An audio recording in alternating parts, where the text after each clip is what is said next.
Tayong mga Pilipino nga pala dapat tanggapin nyo ng maluwalhati. Hindi tayo ubra sa laban sa China. Kahit anong mangyari, tandaan nyo. Hindi talaga tayo ubra. Kahit noon pa man, sakop na tayo eh. Especially noong hindi na presidente si Juan, tatay ni Bongbong Marcos. At sana yan ay alam nyo.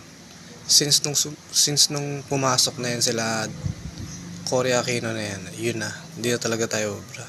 Tsaka nang dahil sa kanila, hanggang ngayon, ang tataas ng presyo dahil din siguro sa kanila, lalo sa mga kakampi nila, at wala na tayong magagawa doon.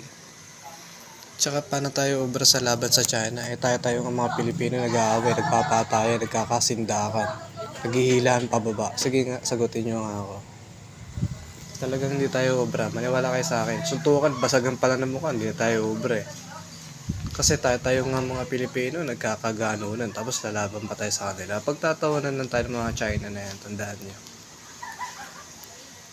Hindi ako kampi sa kanila, basta ako tinasabi ko lang yung katotohanan. Hindi talaga tayo ubra, maniwala kayo sa akin.